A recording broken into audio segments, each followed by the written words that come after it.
자, 오늘 우리가 봉독한 이 요한계시록 13장은요 바다에서 올라온 짐승이 교회를 공격하는 장면, 그게 이제 1절로 10절이에요 그런가 하면은 또 땅에서 올라온 짐승이 교회를 미혹하는 그런 장면, 그게 이제 11절에서 마지막 18절입니다 그 내용을 기록하고 있습니다. 여러분, 이전 장, 우리 지난주 12장 마지막이 어떻게 끝났습니까? 용은 사단이에요. 이 사단이 교회와 더불어 싸우려고요 바다 모래 위에 섰더라라는 그런 장면과 함께 이 지난 장이 마무리가 됐습니다. 그 장면을 한번 머릿속에 그려보십시오. 그것은 마치요 바다 위에 이 사단이 서서 모래 위에 서서요 자신의 수하들을 바다 가운데서 불러내고자 하는 그런 모습처럼 여겨집니다. 아니나 다를까 13장의 곧장 그 용이 불러낸 두 짐승이 차례로 올라오는데, 하나는 바다에서 다른 하나는 땅에서 올라옵니다. 그러니까 이 사단이, 그러니까 용이 두 짐승에게 자신의 권세를 나누어 주고 그들에게 일을 맡기는 거예요. 그래서 이 첫째 짐승, 이것은 바다에서 올라오는데요 그건 말씀을 드리겠지만 적그리스도를 말하는 거예요. 적그리스도는 세속 권력을 말합니다. 세속 권력. 그러니까 사단이 저 혼자 어둠의 영역에서 영적인 존재로만 활동하는 것이 아니에요. 그건 배후예요. 그래서 이 세속 권력을 조종해서 이 사단이 자기의 뜻을 이 땅 가운데 자기의 권세를 펼친다, 이런 것입니다. 그게 곧 적그리스도이고, 그게 곧 오늘 본문으로 보자면은 첫째 짐승입니다. 근데 이제 둘째 짐승이 또 우리 다음 주에 볼 건데 땅에서 올라오는데요, 그것은 거짓 선지자를 말합니다. 그것은 종교 권력을 말하는 거예요. 그러니까 이 사단, 마귀의 수장, 이 사단은요 세속 권력 적그리스도, 그리고 종교 권력 거짓 선지자들, 이런 권세, 이 땅의 권세를 사용해 가지고 자신의 뜻을 이 땅 가운데 펼치는데, 그 뜻은 뭐예요? 그리스도를 대적하고 교회를 박해하고 교회를 부수는 그런 일이겠죠. 자, 이 시간에는 오늘 읽은 본문으로 우리 첫 번째 짐승이 있잖아요, 바다에서 올라온 짐승, 그 대목만 좀 살펴보겠습니다. 먼저 각 구절의 의미부터 좀 간략하게만, 우리가 뭐 많은 내용들 다 못하고 다 생략할 수밖에 없는데 그래도 간략하게는 우리가 좀 살펴봐야 합니다. 제가 참 답답한 내용 가운데 하나가 뭐냐면은, 성경을 읽고요 많은 설교자들 가운데, 물론 그렇지 않은 설교자들이 훨씬 더 많지만은, 많은 설교자들 가운데는 그냥 자기 이야기, 자기 생각들을 그냥 막 이야기합니다. 성경이 뭐라고 하는지, 성경을 쫓아서 성경의 맥락 가운데서 말씀을 전해야 하는데, 이건 하나님의 말씀이잖아요. 근데 성도들이 특히나 이 요한계시록 같은 경우는 너무 어렵다고, 그게 무슨 말인지 모른다고, 상징과 암호로 가득 차 있기 때문에 당초에 뭔지 모른다고 그냥 생략해버리고 그냥 자기 이야기를 하면은, 오늘의 이야기로만 말씀을 전하면 그건 안 될 일 아니겠습니까? 적어도 이 강단에서는. 그래서 여러분들 조금 따라오기 어려우셔도 제가 각 구절에 대해서 많은 내용은 사실 생략하고요 간략한 내용들만 정리해서 말씀드릴 때 그래도 그것을 잘 따라오시고 귀를 기울이시면 좋겠습니다. 하나님의 말씀이기 때문이죠. 자, 1절로 3절을 보면은요 짐승이 바다에서 올라오는 그런 장면을 시각적으로 좀 표현해주고 있는 거예요. 이 장면은 시각적으로. 여러분, 특별히 세번역 성경 같은 것을 보면은 또 분명하게 이 시각적인 그런 표현으로 우리가 느낄 수가 있습니다. 바다에서 먼저 뿔이 올라와요. 이렇게 보는데 저 바다 수평선에서 뭐가 올라오는데 제일 먼저 뿔이 올라오네. 뿔이, 그렇죠? 그 다음에 머리가 올라옵니다.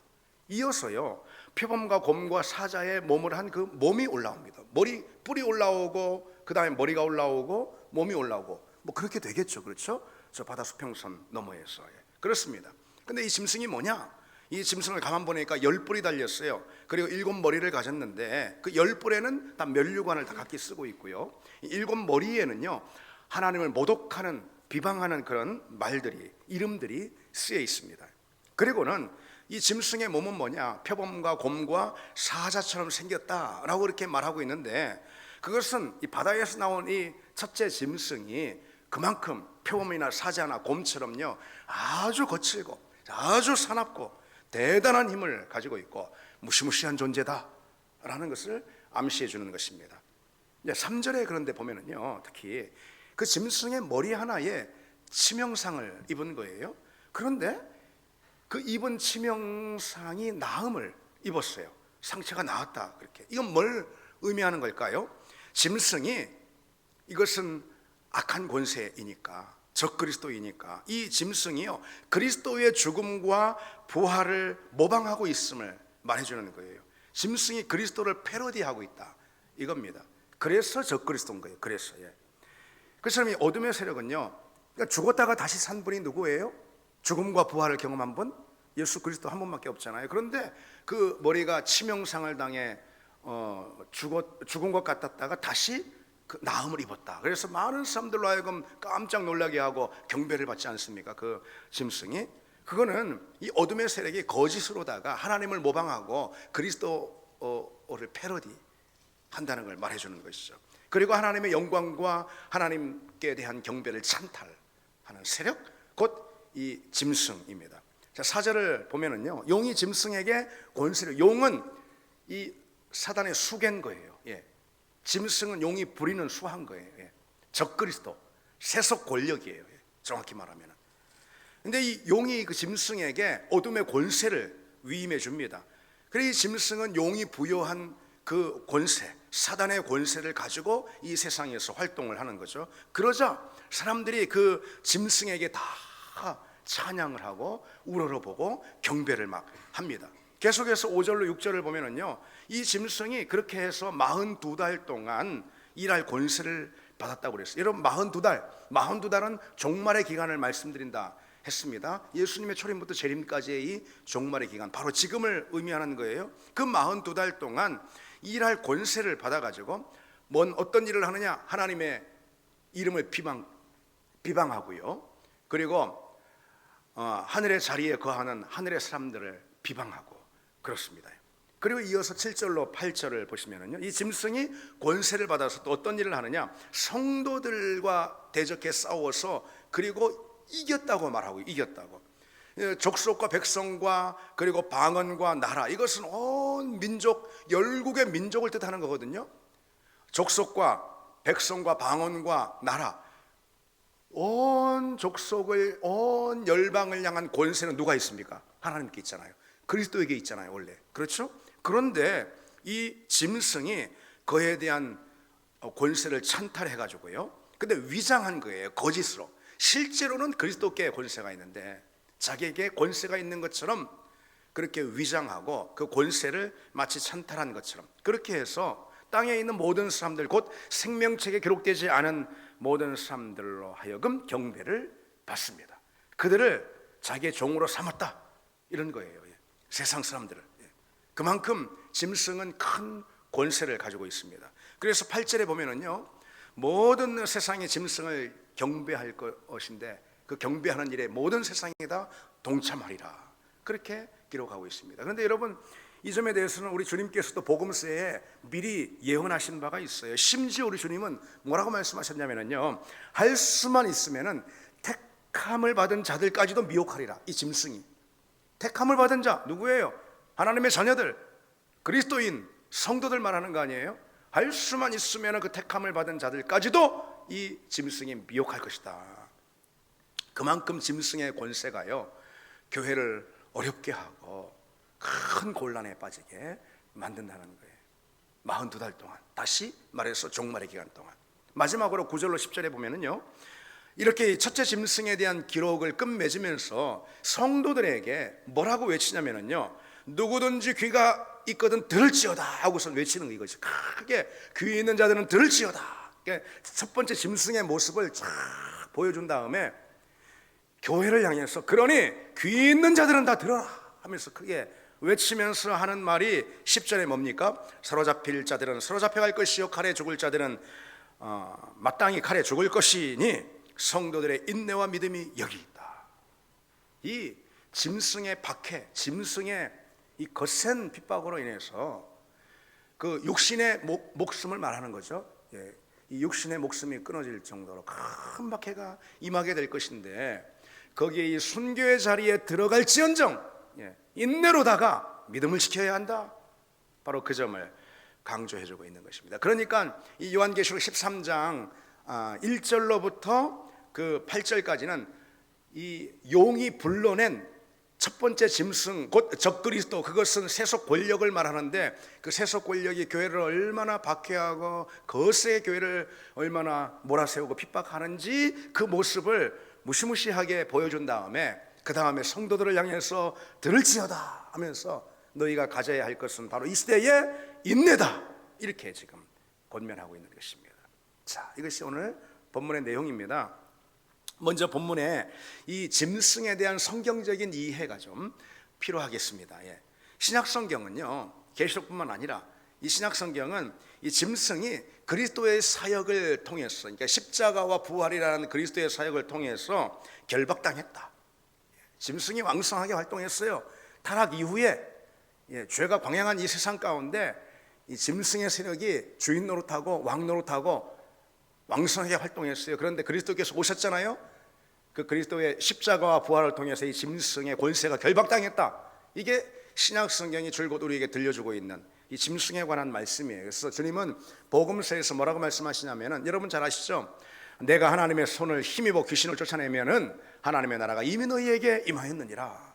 그러면서 뭐라고 말씀하시냐면은, 강한 자가 무장을 하고 자기 집을 지킬 때에는 그 소유가 안전하다, 이렇게 말씀하십니다. 이게 무슨 말이냐? 강한 자는 그리스도를 말하는, 그리스도가 무장을 하고 자기 집은 교회를 말하는 거예요. 교회를 지킬 때 그 소유는 교회를 말하는 거예요. 성도를 말하는 거예요. 안전할 것이다. 왜? 강한 자가 왔어요. 그리스도께서 오셨어요. 권세를 가지고. 그래서 사단을 결박했어요. 이런 뜻입니다. 그러니 하나님의 자녀들은 안전하다, 그렇게 말씀하고 계시는 거죠. 근데 바로 그 사실을 요한계시록에서는 그 짐승이 무저갱에 갇혔다라고 표현을 하고 있습니다. 우리가 이미 그것을 11장을 통해서 살펴봤습니다. 여러분, 요한계시록 11장에 보면은요, 교회가 복음 증거를 맞춰갈 때쯤, 이 종말의 시대를 말하는 거예요. 맞춰갈 때쯤에 짐승이 무저갱에서 올라온다고 그랬습니다. 그래서 이제 마치 짐승의 권세와 짐승의 활동이 제약을 받다가 딱 제약이 됐어요. 그리스도 십자가 권세, 부활의 권세를 통해서 제약을 받다가 다시 권세를 받아 한번 크게 활동할 때가 있다. 근데 그 활동할 때가 뭐냐면은 뭐 어디 한 곳에 한 시간적인 어느 역사에 위치한 것이 아니고 이 전체 종말의 시기를 사실 말하는 것입니다. 물론 사단의 활동은 이 종말에 처음이 있고 종말에 마지막이 있을 거 아니겠어요? 그렇죠? 더 계속해서 점진적으로 거세지긴 하겠죠. 바로 그렇게 무저갱에서 올라온 사단이 오늘 본문에 바다에서 올라온 짐승, 이것과 동일한 존재인 거예요. 동일한 존재인 거예요. 무저갱은 뭐냐면은, 여러분 11장에서 제가 설명을 드렸는데, 구덩이를 시면, 끝없는 시면의 구덩이를 뜻하는 것입니다. 그런데 그 끝없는 시면, 그런 구덩이, 이것이 바로 사단의 처소예요. 사단의 처소. 그런데 요한계시록은 그와 같은 사단의 처소를 종종 바다로 상징하고 있습니다. 그래서 짐승이 어디서 올라오죠? 바다에서 올라옵니다. 그리고 요한계시록 17장, 우리가 나중에 보겠죠? 이 17장에 보면은 이 짐승에 대한 기록이 또 나오는데요, 계속해서 등장해요. 짐승은 11장, 오늘 본문 13장, 또 17장 계속해서 등장하는데, 이 짐승에 대해서 뭐라고 표현하고 있냐면 17장에 가서는 전에 있었다가 지금은 없으나 장차 무저갱으로부터 올라와 크게 활동할 존재로, 전에 있었는데 지금은 없어요. 근데 장차 무저갱에서 올라와서 크게 활동할 자다, 이렇게 표현하고 있습니다. 좀 어려운 그런 말씀이죠. 이게 근데 결국은 무슨 말씀이냐면은, 이것은 뭐냐면은 짐승이 타락 이후에 죄가 광양한 시대에 주님이 오실 그때까진 무법천지 짐승의 세계인 거예요. 사단의 왕성이 활동한 사단의 세계인 거예요. 사단의 세상. 그랬습니다. 그렇게 활동하다가 그리스도께서 오셔서 십자가와 부활의 승리를 통해서 이 짐승에게 치명적인 타격을 가한 거예요. 치명적인 타격. 그래서 지금은 없으나 그렇게 된 것입니다. 짐승의 권세가 완전히 꺾인 거예요. 그런데 그래서 무저갱에 갇힌 거예요. 그러나 종말의 때에 다시 일어나서 크게 이 짐승이 말하자면 큰 타격을 받았지만 아직 완전히 그 존재가 멸망한 건 아니에요. 나중에 불못에 들어갑니다. 요한계시록 저 끝에. 그때까지는 활동을 합니다. 무적행에서 스물스물 나와서 활동을 한다, 이런 거예요. 오늘 본문에 보면 특히 7절에 보면은 사단이 성도들을 이긴다라는 그런 기록이 있지 않습니까? 이것은 영적으로 이긴다라는 것보다도 사단이 물리적으로, 육체적으로 우리를 덮치고 이겨서 심지어 우리로 하여금 많은 순교자까지도 낼 수 있다. 여러분, 특히 초대교회 시절에는 더더욱 그러지 않았습니까? 얼마나 많은 순교자들이 났습니까? 제가 기독교 신문을 보니까 올해 있잖아요, 순교한, 오늘날 이 시대에 저 아프리카의 저 무슬림 나라에, 저 공산주의 국가에 오늘날 순교한 사람이 올해 순교한 그리스도인이 5천 몇백 명이라고 기록이 된 걸 봤습니다. 근데 그것은 파악된 것만 그런 것이고요, 그것의 3배, 4배 이상 사실 될 수 있습니다. 저 북한 같은 경우는 얼마나 많은 그리스도인들이 어떻게 죽어가는지 누가 그것을 다 알 수가 있겠습니까? 또 중국이나 또 저 무슬림 국가라나 그렇지 않겠어요, 여러분? 예. 그렇게 사단이 성도와 싸워 이긴다라는 표현은 바로 그런 것입니다. 근데 여러분, 이 짐승 있잖아, 이 짐승에 대해서 우리가 조금 더 들여다보면은요, 이 첫째 짐승은 용이 불러냈잖아요. 그러니까 용이 있는 거예요. 먼저 용이 있고 그게 사단의 수개인 거예요. 첫째 짐승, 그 다음에 둘째 짐승, 다음 주에 살펴볼 건데 이게 불러내지 않습니까? 이 용과 첫째 짐승과 둘째 짐승은 마치 사단적인 삼위일체의 모습을 가지고 있습니다. 이건 완전히 하나님을 모방하고 있는 거예요. 예. 그야말로 사단적인 삼위일체다, 이렇게 말할 수가 있어요. 그러니까 용은 누구냐? 용은 12장에 보면은 하늘로부터 떨어졌다고 그랬어요. 하늘로부터 떨어진 사단인 거예요. 그거는 성부 하나님을 모방하고 있는 그런 존재입니다. 그리고 그리스도와 교회를 공격한다고 그랬어요, 12장에 보면은. 근데 이 첫째 짐승은 그럼 뭐냐? 바다로부터 올라온 적 그리스도인데 용에게 권세를 받아요, 이 첫째 짐승은. 그래서 성자 하나님을 모방하고 교회와 성도들을 대적하는 그런 존재가 바로 이 첫째 짐승이에요. 그런가 하면 둘째 짐승은 땅으로부터 올라오거든요. 그런 거짓 선지자를 의미하는데, 이 거짓 선지자가 첫째 짐승으로 부터 권세를 대신 위임받아요, 이양받아요. 그래서 그 권세를 행사하면서 성령 하나님을 모방하는 거예요. 성령 하나님을 모방하고 교회와 성도들을 미혹합니다. 그러니까 그야말로 사단적인 삼위일체의 모습으로 오늘날 성도들을, 그리고 또 세상의 수많은 사람들을 거짓으로 미혹하는 그런 세력이 바로 이 어둠의 권세 사단이다라는 거예요. 그 가운데 오늘 본문의 첫째 짐승은 말씀드렸듯이 적그리스도를 의미합니다. 그 적그리스도는 다른 말로 세속 권력인 거예요. 그러니까 이 사단이 역사의 이면, 보이는, 우리 눈에 보이는 세계 이면에서 활동하는데, 보이는 것들을 사로잡아서 그것을 자기의 수하로, 손발로 삼아서 활동을 하는 거예요. 그 첫 번째 대상이 누구냐? 사로잡는, 자기의 수하로 삼는 것, 바로 세속 권력인 것입니다. 세속 권력, 뭐가 있어요? 정치 권력, 또는 어떤 경제적인 권력, 아니면 문화 권력, 정치, 문화, 사회, 경제 권력들을 말하는 거예요. 그런 것을 자기 수하로 삼고 사람들의 마음을 하나님께로 향하지 못하게 하는 거예요. 그리고 어둠에 속하게만 하는 것입니다. 그리고 그 일을 위해서 또 다른 짐승이 거짓 선지자를 동원하는데, 그게 바로 둘째 짐승입니다. 이 첫째 짐승은 적그리스도로 세속 권력을 상징한다고 말씀드렸잖아요. 요한의 시대, 이 요한계시록에 쓰였던 요한의 시대에는 이 하나님을 비방하고 수많은 성도들을 박해해서 죽이고 교회를 핍박했던 그런 세력이 무엇입니까? 로마의 권력이었어요. 로마 권력이었습니다. 로마 황제를 지칭할 수가 있는 거예요. 여기 첫째 짐승은 요한계시록의 1차 독자들에게는 로마 황제를, 또는 로마 권력을 의미하는 것입니다.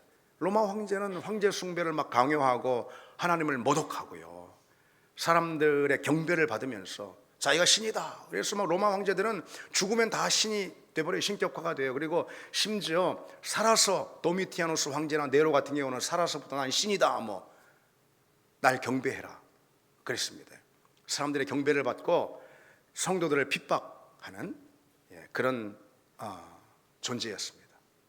근데 여러분, 이 첫째 짐승은 오고 오는 시대에, 이 종말의 시대 가운데 늘 새로운 모습으로 등장합니다. 1차 독자의 시대, 이 1세기 초대교회 시대에는 로마 권력이었다면은 20세기 같은 경우는 뭐 수많은 그런 모습으로 등장할 수가 있습니다. 우리는 그것을 분별해야 되겠죠.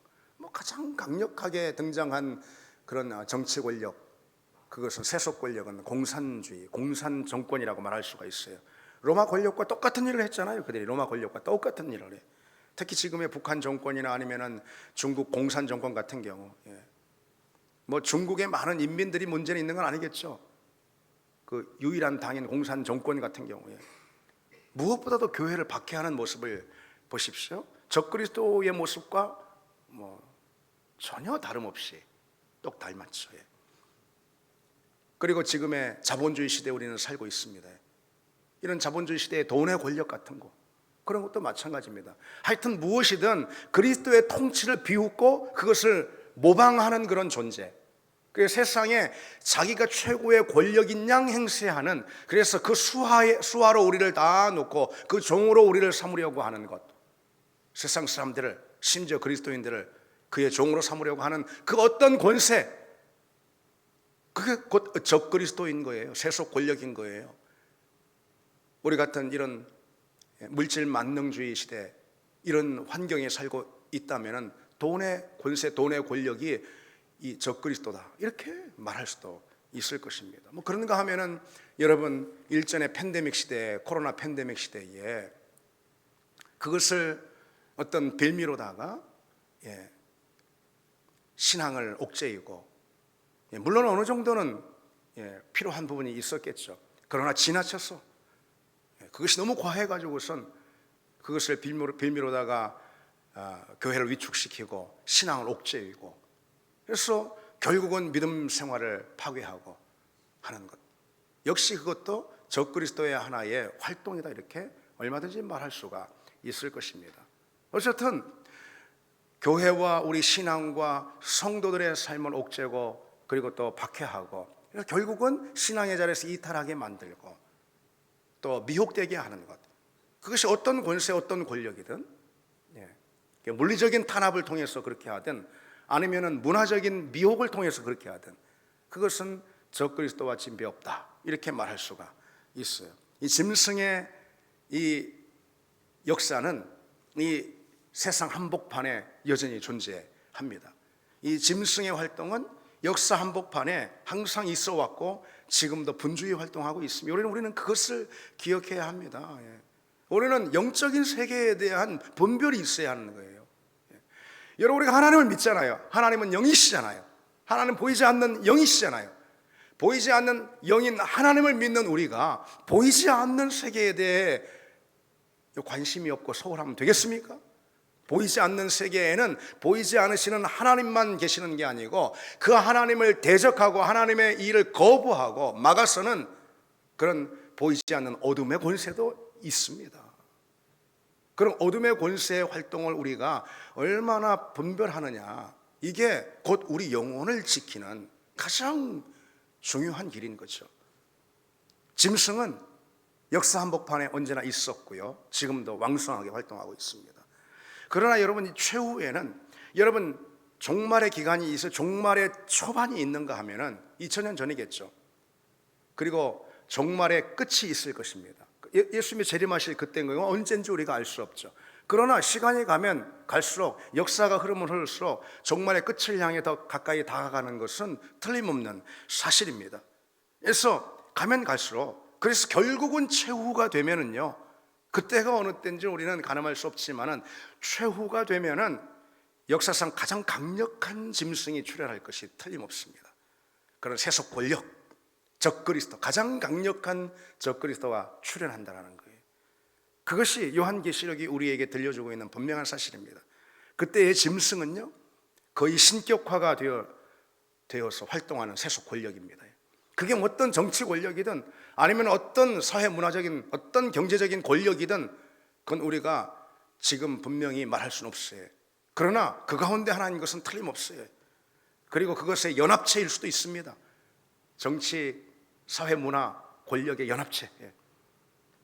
이 짐승은 역사 가운데 있었던 그 어떤 세속 권력보다도 사람들에게 충성을 요구하고 그리고 경배를 받아내는 그런 짐승인 거예요. 그러한 짐승의 출현으로 교회는 그 어느 시대보다도 심각한 물리적이고 영적인 타격, 박해를 받을 것입니다.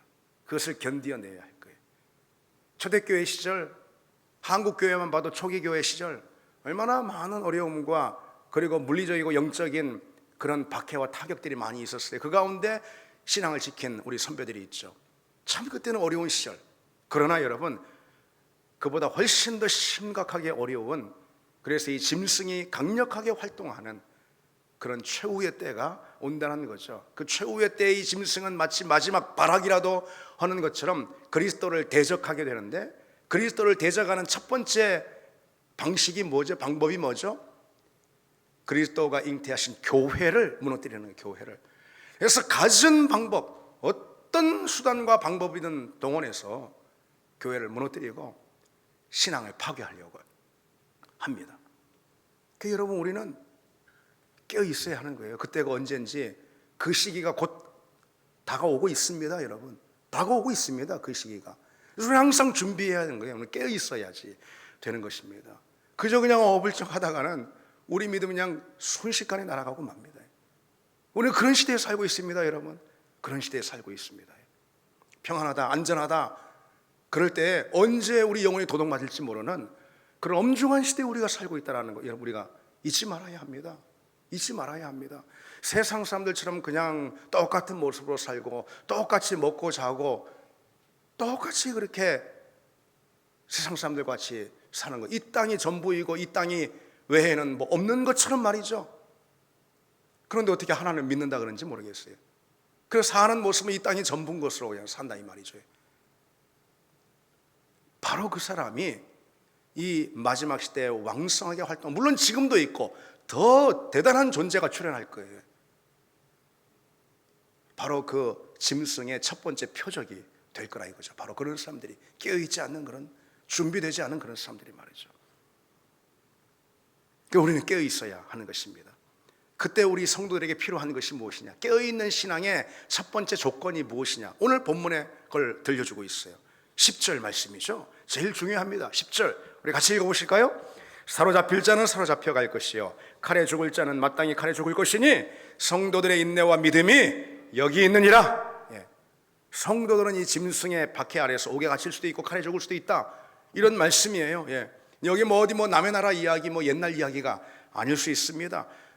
꼭 그와 같은 형태는 아닐지라도 우리는 어떤 방식으로든 이 짐승의 공격을 받게 됩니다. 짐승의 이 목적은, 적그리스도의 목적은 뭐예요? 우리 몸을 상하게 하는 것이 아니고 우리 삶을 불행하게 하는 게 아니고 뭐예요? 우리 영혼을 훔치는, 영혼을 훔치는 것입니다. 우리 영혼을 영생하도록 준 선물인 믿음을 훔치는 것입니다. 어떤 방법을 통해서든. 그러니 이 짐승의 활동이 왕성할 때 교회가 위축되고 믿음을 잃을 일들이 많이 있습니다. 그래서 주님도 배교자들이 많이 날 것이다, 배교자들이 많이 날 것이다 그랬어요, 주님도. 따라서 단단히 준비하고, 이 준비는 어떤 준비냐면은 바로 인내의 준비입니다. 오늘 본문에 인내와 믿음이 여기 있는, 바로 이런 때에 성도들이 가져야 할 것이 인내와 믿음, 곧 인내의 믿음이다, 이렇게 말씀해 주고 있는 거예요.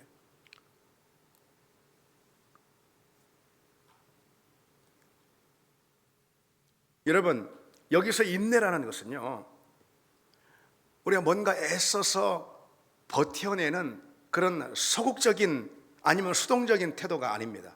여기서 인내는, 본문의 인내라는 것은요, 휘퍼모네라는 그런 헬라어 단어인데요, 이 인내는 어려운 환경을 감당하고 지탱해낼 수 있는 그 영적인 역량을 말하는 거예요.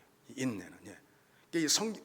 성경에서 인내라는 것은요, 특히 요한계시록에서 인내라는 것은 적그리스도의 세력이 주는 환난이나 역경이나 어려운 상황이나 유혹이나 미혹이나 그 모든 것을 견디고 그래서 우리 영혼, 우리 믿음을 지키고 지탱하는 그런 강인함과 담대함, 이걸 가리켜서 휘포몬의 인내라고 말하는 것입니다.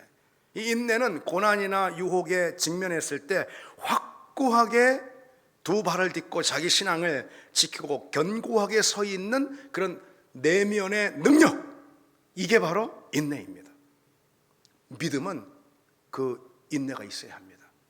그와 같은 인내가 없이는 이 믿음은 바람 앞에 등불처럼 다 넘어가고 맙니다. 이 마지막 시대에, 이 적그리스도가 출현해서 활동하는 이 시대에 넘어지고 만다라는 거죠. 바로 우리가 그 인내를 가질 때 비로소 믿음의 안정감을 가질 수가 있습니다. 여러분, 무엇이든 어떤 안정감이 있어야 하는 거예요. 안정감이, 그렇죠. 안정감이 없으면 안 돼요. 인내는 우리 영혼에, 그리고 우리 신앙에 안정감을 주는 그런 능력입니다. 우리 믿음을 굳게 세운다 이거예요, 기반 위에. 그래서 바울은요, 인내의 신앙 안에 있는 데살로니가 성도들을 향해서 너희가 주 안에서 굳게 섰다, 이렇게 인내의 믿음을 칭찬하면서 그들에게 너희가 믿음에서 굳게 섰다라고 이렇게 격려해주고 있는 걸 볼 수 있어요. 인내의 신앙이 없으면은요, 인생에 밀려오는 작은 파도에 그냥 막 이리 휩쓸리고 저리 넘어지고 그럽니다. 작은 일에도 뭐 두려워하고 불안에 떨고 그럽니다. 늘 요동하고 잠시도 버티지 못해 합니다. 그게 어려운 환경이든 아니면 뭔가 유혹이 되는 환경이든 어떤 환경이든 이 인내가 없으면은, 그러면은 요동하고 버티지 못해 그냥 금방 쓰러져 버리고 만다는 거죠. 여러분, 말씀드렸듯이 인내라는 것은 어떤 환경이든, 그것이 뭐 미혹하고 유혹하는 환경이든 아니면은 그것이 환난과 고난, 광야의 환경이든 어떤 환경이든 그것을 그 앞에 맞서서 내 믿음을 지키는 그런 강하고 담대한 역량이라고 말씀드렸어요. 그게 인내입니다. 그 인내가 없으면은 우리가 늘 요동하고 무엇이든지 그냥 금방 넘어지고 마는 거죠. 아침 다르고 저녁 다른 그런 신앙이 됩니다. 이번 주 다르고 저번 주 다른, 다음 주 다른 그런 신앙이 되고 마는 거죠. 그래서 그런 사람들은 어떤 인생의 잔물결에도 막 너무 심하게 요동합니다. 인생의 잔물결을 막 해일처럼 경험하게 됩니다. 근데 반대로 여러분, 인생의 큰 파도도 잔물결처럼 그렇게 마주하는 사람이 있어요. 인내가 그 차이를 가져오는 거예요. 인내가. 그래서 성경의 많은 곳은 이 인내를 그렇게 강조합니다. 인내가 없인 믿음을 세울 수 없고 인내가 없인 심지어 구원도 지킬 수 없다라고 이렇게 강조하고 있습니다. 인내가 얼마나 중요한지 모릅니다. 마지막 시대에 우리에게 필요한 믿음의 자질은 뭐냐? 인내다. 인내다. 그래서 히브리서에 보면은 너희에게 인내가 필요함은 너희가 하나님의 뜻을 행한 후에 약속하신 것을 받기 위함이라. 하나님의 뜻을 행해서 하나님이 약속하신 것을 받을 수 있는 길은 무엇입니까? 인내의 믿음, 인내의 믿음. 인내를 온전히 이루라. 야고보서에 이는 너희를 온전하고 구비하여 조금 더 부족함이 없게 하려 함이라. 그랬습니다. 하나님께서 모든 좋은 선물로 우리에게 채워주시는 그 길이 뭐냐? 부족함 없이 우리에게 채워주시는 길이 뭐냐? 우리가 인내로 우리 믿음을 지킬 때. 그렇습니다. 하나님 왜 내게 주시는 게 없습니까? 하나님 왜 내게 주시는 은혜가 없습니까? 왜 내 인생을 인도하시지 않습니까? 아닙니다. 인내하지 않으니까. 인내의 믿음이 없으니까 그와 같은 하나님의 선물들을 만나지 못하는 거예요. 심지어 우리 주님은 인내를 구원과 관련해서 이렇게 말씀하고 있어요. 끝까지 견디는 자는 구원을 얻으리라. 그랬습니다, 여러분. 그랬습니다. 여러분, 이 말씀을 놓치면 안 됩니다. 누가 구원을 얻습니까? 누가 구원을 얻습니까? 끝까지 견디는 자가 구원을 얻습니다. 인내의 믿음을 가진 자가 구원을 얻습니다. 반대로 끝까지 견디지 못하는 사람, 다시 말해서 인내가 없는 사람, 믿음의 인내가 없는 사람 구원을 못 받는다는 말씀 아니겠어요, 여러분? 우리가 이런 말씀을 그냥 놓치면 안 됩니다. 그런가 하면 누가복음 21장에서는 너희의 인내로 너희 영혼을 얻으리라. 우리 같이 합시다. 너희의 인내로 너희의 영혼을 얻으리라. 그렇습니다. 인내는 모든 어둠의 세력이 주는 시험을 능히 이기고 구원을 얻게 하는 영적인 자질입니다. 그러니 그보다 우리 믿음에 있어서 중요한 것은 없습니다. 왜 넘어졌습니까? 왜 낙심에 빠졌습니까? 왜 시리에 빠지고 왜 좌절하고 왜 깊은 영적 우울감에 빠졌습니까? 왜 그렇습니까? 환경이 그랬어요? 아닙니다. 인내의 믿음이 없어요. 인내의 믿음이. 저와 여러분은 오늘 특히 이 첫째 짐승인 적그리스도가 왕성하게 활동하는 이 시기에 그 무엇보다도 인내의 믿음을 구하는 그런 우리가 되기를 원합니다. 인내의 믿음을 가져야 합니다. 여기서 우리가 한 가지 알아야 할 것, 인내에 대해서 알아야 할 것은요, 성도의 인내를 갖게 하는 힘이 있어요. 우리로 하여금 인내를 갖게 하는 힘이 있는데 그것은 우리의 의지나 노력이 아니에요. 인내해야지, 인내의 믿음을 가져야지, 그런 어떤 자기 자신의 의지가 아닙니다. 그건 뭐냐? 위로부터 내게 부어지는 소망입니다. 뭐라고요? 소망입니다. 소망. 인내를 불어일으키는 능력은 소망이에요. 소망.